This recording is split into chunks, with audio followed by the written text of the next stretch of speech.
আদ্য স্বাৰ্থ এই কথা সদৰি কৰিছে মুখ্যমন্ত্ৰী ডক্টৰ হিমন্ত বিশ্ব শৰ্মাই মুখ্যমন্ত্ৰীগৰাকীয়ে কৈছে যে যোৰহাটবাসীৰ আবেগ অনুভূতি বুজিব পাৰিছো কিন্তু পৰিয়ালৰ লোকে অনুমতি প্ৰদান নকৰাৰ বাবে যোৰহাটত শেষকৃত্য সমাপন কৰা নহব আৰু সোণাপুৰতে সমাপন কৰা হ'ব শেষকৃত্য জনাই গৈছো জুবিন গাৰ্গৰ আদ্য শ্ৰাদ্ধ পালন কৰা হ'ব যোৰহাটত 13 দিনত পালন কৰা হ'ব জুবিন গাৰ্গৰ আদ্য শ্ৰাদ্ধ যোৰহাটত ফিল্ম চিটি নিৰ্মাণৰো পৰিকল্পনা কৰিছে চৰকাৰে যোৰহাটবাসীৰ আবেগ অনুভূতিক সন্মান জনাই মুখ্যমন্ত্ৰীৰ এই ঘোষণা মুখ্যমন্ত্ৰীগৰাকীয়ে ঘোষণা কৰিছে যে যোৰহাটবাসীৰ ৰাইজেও বিচাৰিছিল যোৰহাটতে থাকক জুবিন গাৰ্গ আৰু যোৰহাটত শেষকৃত্য সমাপন হওক কিন্তু পৰিয়ালৰ লোকে দূৰলৈ যাব বিচৰা নাই বাবে গুৱাহাটীৰ আশে-পাশে বিচাৰিছিল পৰিয়ালৰ লোকে আৰু সেই গতিকে সোণাপুৰতে শেষকৃত্য সমাপন কৰা হ'ব জুবিন গাৰ্গক আৰু জুবিন গাৰ্গক শেষকৃত্য সমাপন কৰা হ'ব সোণাপুৰত আৰু যোৰহাটবাসীয়ে বিচাৰিছিল যোৰহাটবাসীৰ আবেগ অনুভূতিৰ প্ৰতি সন্মান জনাই মুখ্যমন্ত্ৰীৰ বিশেষ ঘোষণা জুবিন গাৰ্গৰ আদ্য শ্ৰাদ্ধ পালন কৰা হ'ব যোৰহাটত 13 দিনত পালন কৰা হ'ব জুবিন গাৰ্গৰ আদ্য শ্ৰাদ্ধ যোৰহাটৰ ফিল্ম চিটি নিৰ্মাণৰ পৰিকল্পনা কৰিছে চৰকাৰে যোৰহাটবাসীৰ আবেগ অনুভূতিৰ প্ৰতি চৰকাৰে সমৰ্থন জনাইছে মুখ্যমন্ত্ৰীয়ে এই ঘোষণা কৰিছে সন্মান জনাইছে বুলি কৈছে মুখ্যমন্ত্ৰীগৰাকীয়ে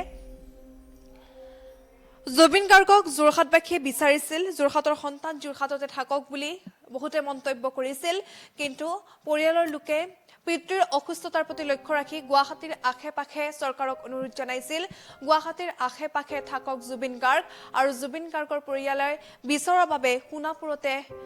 শেষকৃত্য সমাপন হ'ব জুবিন গাৰ্গৰ আৰু সোণাপুৰৰ হাতীমূৰাত শেষকৃত্য সমাপন কৰা হ'ব জুবিন গাৰ্গক কালি 8 বজাত ৰাতিপুৱা 8 বজাত শেষকৃত্য সমাপন কৰা হ'ব জুবিন গাৰ্গক আৰু জুবিন গাৰ্গৰ শেষকৃত্যত কিছু লোক উপস্থিত থাকিব পাৰিব আৰু সেই লোকসকলৰ উপস্থিতিতে শেষকৃত্য সমাপন কৰা হ'ব জুবিন গাৰ্গক জুবিনৰ আদ্য শ্ৰাদ্ধ পালন কৰা হ'ব যোৰহাটত ইতিমধ্যে মুখ্যমন্ত্ৰীগৰাকীয়ে এই কথা ঘোষণা কৰিছে 13 দিনত পালন কৰিব আদ্য শ্ৰাদ্ধ যোৰহাটত ফিল্ম চিটি নিৰ্মাণৰো পৰিকল্পনা কৰিছে চৰকাৰে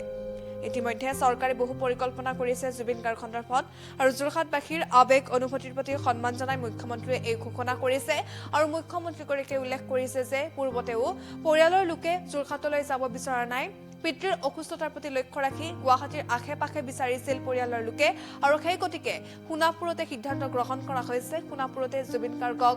অন্ত্যেষ্টিক্ৰিয়া সমাপন কৰা হ'ব শেষকৃত্য সমাপন কৰা হ'ব আৰু সীমিত সংখ্যক লোকৰ দ্বাৰা শেষকৃত্য সমাপন কৰা হ'ব জুবিন গাৰ্গক জনাই গৈছো দৰ্শকসকলক জুবিন গাৰ্গৰ আদ্য শ্ৰাদ্ধ পালন কৰা হ'ব যোৰহাটত 13 দিনত পালন কৰা হ'ব জুবিন গাৰ্গৰ আদ্য শ্ৰাদ্ধ যোৰহাটত ফিল্ম চিটি নিৰ্মাণৰো পৰিকল্পনা কৰিছে চৰকাৰে যোৰহাটবাসীয়ে বিচাৰিছিল যে যোৰহাটতে থাকক আপোন শিল্পীগৰাকী যোৰহাটতে শেষকৃত্য সমাপন হওক আপোন শিল্পীগৰাকীৰ কিন্তু পৰিয়ালৰ লোকে দূৰণিলৈ যাব বিচৰা নাই আৰু সেই গতিকে গুৱাহাটীৰ আশে-পাশে বিচাৰিছিল পৰিয়ালৰ লোকে আৰু যোৰহাটবাসীৰ আবেগ অনুভূতিৰ প্ৰতি সন্মান জনাই মুখ্যমন্ত্ৰীয়ে ঘোষণা কৰিছে 13 দিনত আদ্য শ্ৰাদ্ধ পালন কৰা হ'ব যোৰহাটত আৰু যোৰহাটত ফিল্ম চিটি নিৰ্মাণৰো পৰিকল্পনা কৰিছে চৰকাৰে